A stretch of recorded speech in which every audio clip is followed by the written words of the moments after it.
స్థానిక సంస్థల్లో బీసీలకు 42% రిజర్వేషన్ కల్పించాలని జాగృతి అధ్యక్షురాలు ఎమ్మెల్సీ కవిత అయితే ఏఐసీ అధ్యక్షుడు మల్లికార్జున ఖార్గే లేఖ రాశారు. అయితే దీనిపై మాట్లాడడానికి మనతో పాటు కాంగ్రెస్ సీనియర్ మహిళా నేత ఇందిరా శోభన్ గౌడ్ ఉన్నారు. సో ఆమెను అడిగి ఏమంటారో తెలుసుకుందాం. నమస్తే మేడం.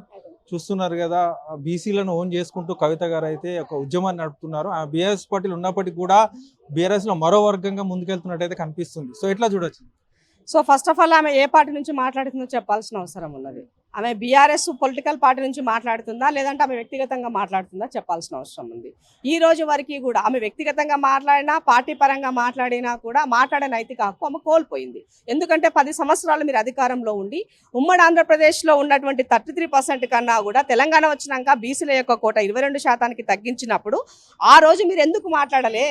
ఆ రోజు దానిని ఎందుకు మీరు ప్రశ్నించలే? కేసు కోర్టులో ఉండగానే బీసీ సంఘాలు కోర్టుకు పోతే దాన్ని కూడా బేఖాతరు చేస్తూ మీరు నోటిఫికేషన్ ఇచ్చారు. ఆ రోజు సర్పంచ్ల యొక్క గొంతులు కోసినారు. ఆ రోజు ఇవ్వాల్సినటువంటి రావాల్సిన 33%ని మీరు పూర్తిగా తుంగలో తొక్కినారు. ఇవాళ మీరు మాట్లాడే నైతిక హక్కు ఎక్కడిది అని నేను పదే మిమ్మల్ని అడుగుతున్నాను. నేను ఇవాళ ఈ బీసీలకి చేయలేనటువంటి మీరు, మాట్లాడినటువంటి మీరు ఇవాళ మాట్లాడతామంటే ఎవరు నమ్ముతారు? ఈ రాష్ట్రంలో ఎంతోమంది బీసీ బిడ్డలు, ఎస్సీ పిల్లలు అత్యాచారాలకు గురైనారు 10 సంవత్సరాల్లో. మరి ఆనాడు ఎందుకు ఒక్క మాట మాట్లాడలేదు? 30 మంది కింది ఎస్సీ ఎస్టీ బీసీ పిల్లలే ఇంటర్మీడియట్ బోర్డు అప్పుడు చనిపోయినారు. మరి ఆ రోజు ఎందుకు మాట్లాడలేదు? ఆ రోజు ఎందుకు గుర్తు రాలేదు?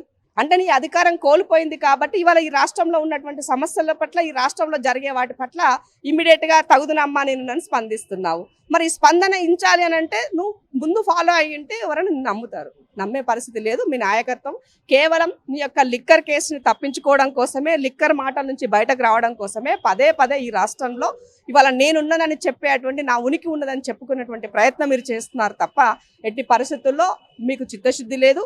ఇవాళ మా పట్ల, బీసీల పట్ల మాట్లాడే నైతిక హక్కు మీకు లేదు. మా నాయకత్వం మా నాయకత్వం లేదు, నేను నాయకత్వం వహించమని ఎవరు అడగలేదు. కాబట్టి ఇవాళ రాజకీయ కోణంలో నీ యొక్క అస్తిత్వం కోసం మాట్లాడే మాటలకి మేము స్పందించాల్సిన అవసరం లేదు. ఇప్పుడు రాబోయే స్థానిక సంస్థల ఎన్నికల్లో కాంగ్రెస్ బీసీలకు 42% రిజర్వేషన్ అమలు చేస్తుందా? 100% అమలు చేస్తుంది. సో ఇవాళ ఈ రాష్ట్రంలో కులగణన చేసింది. కులగణన చేసిన తర్వాత ఆ ఎంపీరికల్ డేటా తోటి అసెంబ్లీలో పెట్టింది. దానిని చట్ట చేసింది. అన్ని పార్టీల యొక్క మద్దతు కోరింది. గవర్నర్కి పంపించింది. గవర్నర్ నుంచి కేంద్రానికి పంపించారు. కేంద్రం రాష్ట్రపతి దగ్గర ఉన్నది. రాష్ట్రపతి గారు చేయాల్సిన అవసరం ఉంది. బిల్లును బీజేపీ అడ్డుకుంది అనుకుంటున్నారా? ఎందుకంటే రాష్ట్రపతి ఇంతవరకు ఆమోదం తెలుపలేదు. ఎట్లా? అందుకే అంటున్నా, ఇప్పుడు బీజేపీ యొక్క చిత్తశుద్ధిని చాటుకోవాలంటే 100% ఇప్పుడు దానిని 9th షెడ్యూల్లో పెట్టి క్లోజ్ చేయాల్సిన బాధ్యత వాళ్ళపై ఉంది. గతంలో తమిళనాడులో జయలలిత గారు చేసినట్టుగా వాళ్ళ చేపించాల్సిన బాధ్యత మీ పైన ఉన్నది. మీరు అది చేయలేదు, చేపించలేట్లేదంటే అది మీరు అసమర్థులని అర్థం, అసమర్థతని అర్థం. ఇవాళ మా నాయకుడు రాహుల్ గాంధీ గారు, ఖర్గే గారు ఇవాళ పార్లమెంట్లో మాట్లాడుతున్నారు. మరి ఈ రాష్ట్రంలో ప్రజల కోసం అన్యాయం జరుగుతున్నప్పుడు, ఆ బిడ్డల కోసము మీరు నిలబడాల్సిన పరిస్థితిలో ఉన్నప్పుడు మీరు నిలబడలేదంటే అది మీ యొక్క అసమర్థతని అర్థం కదా. లేదు అని అంటే రాజకీయ కోణంలో ఇది జరిగితే మాకు క్రెడిట్, కాంగ్రెస్కి క్రెడిట్ వస్తుందేమన్న ఒక ఆలోచన ఉండొచ్చునేమో. సో కాబట్టి మా వర్గాల పట్ల న్యాయం జరుగుతుందని అనుకున్నప్పుడు మీరు స్వార్థంగా ఆలోచించినట్లయితే తప్పకుండా ఈ రాష్ట్రంలో మీరు దానికి ఒక మూల్యం చెల్లించుకోక తప్పదు. ఈ రాష్ట్రంలో ఉన్నటువంటి బీజేపీలు ఓట్లు కావాలనుకుంటే, ఈ రాష్ట్రంలో ఉన్నటువంటి ప్రజల యొక్క మన్నలు పొందాలనుకుంటే దాన్ని 9th షెడ్యూల్లో పెట్టి మీ యొక్క చిత్తశుద్ధి నుంచి ఆటుకోండి అని చెప్పదలుచుకున్నాం. గత అసెంబ్లీ ఎన్నికల్లో చూసినప్పుడు బీజేపీ బీసీ ముఖ్యమంత్రి నినాదంతో ముందుకెళ్ళింది. ఎందుకంటే అప్పుడు ఎట్లాగా బీజేపీ రాదు కాబట్టి బీసీని ముందు పెట్టారు.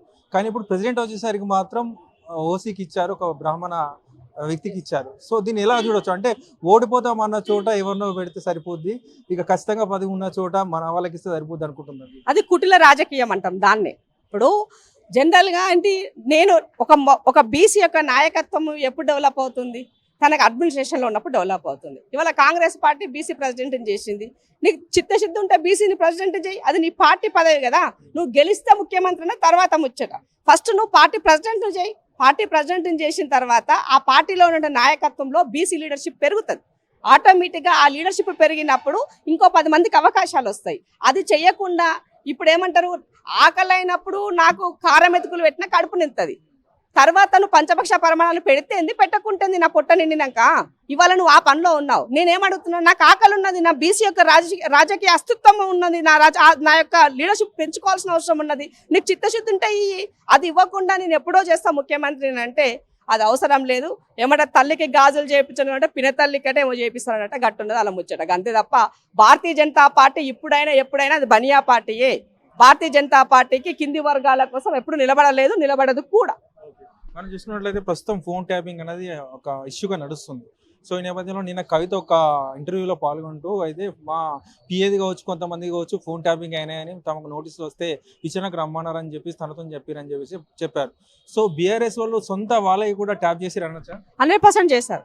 తన మన అనేది అందరు చేశారు, ఇంక్లూడింగ్ హరీష్ రావుతో సహా కూడా జరిగినాయి అన్నది మాట్లాడుకున్నాయి, కథనాలు కూడా వచ్చినాయి. బట్ నేనేమంటా అంటే బీఆర్ఎస్ తండ్రి కొడుకు తప్ప మిగతా వాళ్ళందరూ కూడా వాళ్ళు చేసుకున్నారు. అధికారులు చేశారు, ప్రతిపక్షం చేశారు, మా ఉద్యోగులు చేశారు, అలాగే రియల్టర్స్ చేశారు, ఇండస్ట్రియలిస్టులు చేశారు, తన మీడియా యొక్క చైర్మన్లు చేశారు. వీళ్ళు వాళ్ళు ఎవరిని వదలలేదు. మీ కాంగ్రెస్ నేత గజలకాంతం ఏం చెప్పారంటే సినీ హీరోయిన్ల అంటే ఇండస్ట్రీకి సంబంధించి హీరోయిన్ల ఫోన్లు కూడా ట్యాప్ చేశారు, బ్లాక్మెయిల్ చేశారు అన్నారు.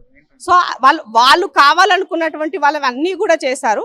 ఆ చేసినటువంటి దాని పర్యవసానంగానే ఇవాళ నేను ఒకటే చెప్పదలుచుకున్నా, ఈ రాష్ట్రంలో ఒక పార్టీగా ఉండి ప్రభుత్వంలోకి అధికారం వచ్చిన తర్వాత ఒకరి యొక్క హక్కును భంగపరిచేటువంటి రైట్ మీకు ఎక్కడిది?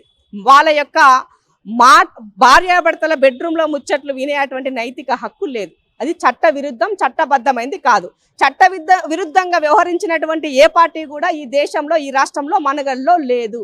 కాబట్టి నేనేమడుగుతున్నాను ఈ సందర్భంగా, రాష్ట్రపతి గారు దీన్ని సుమోటోగా తీసుకొని బీఆర్ఎస్ పార్టీని రద్దు చేయండి అని అడుగుతున్నాను నేను. ఏకంగా బీఆర్ఎస్ పార్టీ రద్దు చేయండి. నా యొక్క హక్కును కాల రాసే నైతిక హక్కు నీకు లేదు. ఒక వ్యక్తి యొక్క మాటలను నీ దేశంలో ఉన్నటువంటి ఒక ఉగ్రవాద వ్యవస్థ ఏదైనా చేస్తే ఏం జరుగుతుందన్న దానికి మాత్రమే ఇలాంటివి వాడతారు. ఈ దేశంలో ఉన్నటువంటి, ఈ రాష్ట్రంలో ఉన్నటువంటి ప్రజల యొక్క మాటలు దొంగచాటున విన్నటువంటి ఒక గూఢాచారాన్ని నడిపినటువంటి ప్రభుత్వంగా పార్టీ నడిపినటువంటి బీఆర్ఎస్ పార్టీ ఈ రాష్ట్రంలో ఉండరాదు. ఇది తెలంగాణ ప్రజలు కోరుకుంటున్నారు. ఇది చేయాల్సినటువంటి అవసరం ఉంది. ఇప్పుడు కవిత బీసీ అనే ఒక నినాదం తీసుకొని బయటకు వస్తున్నారు. కానీ ఎప్పటి నుంచో ఆర్ కృష్ణయ్య కావచ్చు, పలువురు బీసీల చట్టసభలో బీసీలకు రిజర్వేషన్ కావాలని, అలాగే స్థానిక సంస్థలో రిజర్వేషన్ కావాలని కొట్లాడుతున్నారు. ఇప్పుడు కవిత సడన్ గా ఎంటర్ అయ్యారు. సో బీసీలో మంచి నాయకత్వం ఇప్పటి వరకు కూడా రాలేదు, వస్తుందా? ఎట్లా ఉంటుంది బీసీలో? సో ఇవాళ ఆర్ కృష్ణన్న బీసీ నాయకుడిగా ఎదిగినాడు. తర్వాత ఇవాళ భారతీయ జనతా పార్టీలో రాజ్యసభ సభ్యులుగా ఉన్నారు. సో బయట ఉన్న లోపల ఉన్న బీసీల గొంతే మా అన్న చెప్తాడు. నేను మా అన్నను ఒకటే విజ్ఞప్తి చేస్తున్నా, అన్న మన రిజర్వేషన్లు వస్తే 10 మంది పిల్లలకు ఉపయోగం జరుగుతుంది. కాబట్టి దీనిని మీకు రూపకల్పన కోసము బీజేపీ దగ్గర ఉన్నది, మీరు ఒత్తిడి చేయండి. లేదంటే రాజ్యసభకు రాజీనామా చేస్తానని చెప్పండి అన్న. మీతో పాటు చాలా మంది బీసీలు కలిసి వస్తారు మీకు. కాబట్టి మీరు ఆ పార్టీలో ఉన్నారు కాబట్టి మీకు ఇంకింత చనువు పెరుగుతుంది, ఎక్కువ ఉంది. దేశవ్యాప్తంగా బీసీల యొక్క లీడర్షిప్ వాక్యూమ్ ఉన్నది, దానికి నాయకత్వం వహించండి, చేయండి. కాబట్టి ఇవాళ ఆర్ కృష్ణన్న దగ్గరికి వెళ్ళి ఆర్ కృష్ణన్నని ఆమె వెళ్ళి కలిసినంత మాత్రాన మా ఆర్ కృష్ణన్న కూడా ఆమె యొక్క నాయకత్వాన్ని బలపరచండి అని అంటే నిజంగా నాకు ఆశ్చర్యం వేసింది ఆ విషయంలో.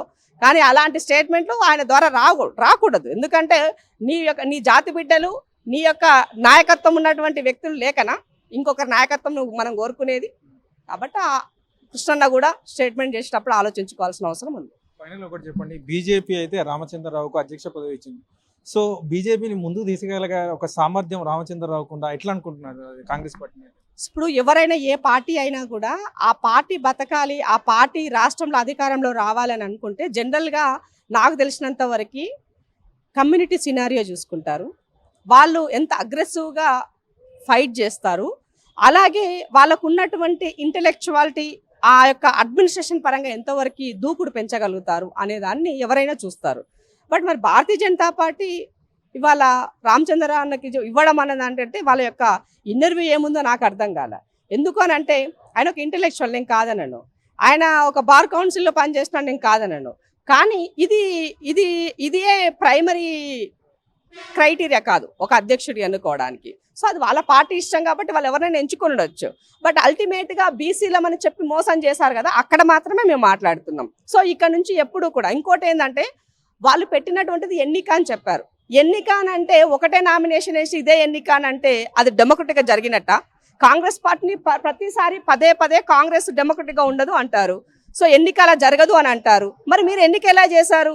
ఇవాళ రాజాసింగ్ ఆయన కూడా నామినేషన్ కోసం వేశాడు. మరి రాజాసింగ్ నామినేషన్ వేస్తే ఆయనకు మద్దతు ఇచ్చే క్యాండిడేట్లకు ఫోన్ చేసి బెదిరించి రద్దు చేపించినారు. మరి అది డెమోక్రటిక్ ఎన్నిక ఎట్లయితే కాదు కదా, అది కూడా నామినేటెడే. సో ఇక్కడ ఈటెల రాజేందర్ గారికి అన్యాయం జరిగింది అనుకోవచ్చు. ఎందుకంటే ఒక సీనియర్ నేతగా ఉన్నారు, గతంలో ఉద్యమ నేతగా ఉన్నారు, మినిస్టర్గా ఉన్నారు. సో బీజేపీలోకి రావడం వల్ల ఆయనకు అన్యాయం జరిగింది అనుకోవచ్చు. రాజేందర్ అన్నని తీసుకునేటప్పుడే ప్రెసిడెంట్ అని చెప్పి తీసుకున్నారు. మరి ప్రెసిడెంట్గా ఆయనను ఇవ్వడానికి ఆ పార్టీలో ఉన్నటువంటి కొద్ది మంది, ఆ జిల్లా స్థాయిలో ఉన్నటువంటి సేమ్లో ఉన్నటువంటి వాళ్ళు రాకూడదని వాళ్ళు కుయుక్తులు చేసినట్టు కనబడింది. దాని పర్యవసానంగానే ఇదంతా ఎందుకు పంచాయతీ అని చెప్పేసి రామచంద్రన్నకి ఇచ్చినట్టు కనబడుతుంది. బట్ అల్టిమేట్గా ఈ రాష్ట్రంలో భారతీయ జనతా పార్టీ తన యొక్క గ్రాఫ్ని తనకు తానే డౌన్ చేసుకుందని చెప్పాల్సిన అవసరం. చూసారుగా, కవితకు బీసీ ఉద్యమం నడిపే హక్కు లేదని చెప్పేసి కూడా ఇంద్రశోభన్ గౌడ్ చెప్తున్నారు. ఎందుకంటే 10 ఏళ్ళు అధికారంలో ఉన్నప్పుడు బీసీల గురించి మాట్లాడిన కవిత ఇప్పుడు బీసీ నినాదం ఎత్తుకొని మాట్లాడుతున్నారని చెప్పేసి కూడా ఆమె చెప్తున్నారు. కెమెరామెన్ రాజేంద్రతో శ్రీనివాస్, వండే తెలుగు, హైదరాబాద్.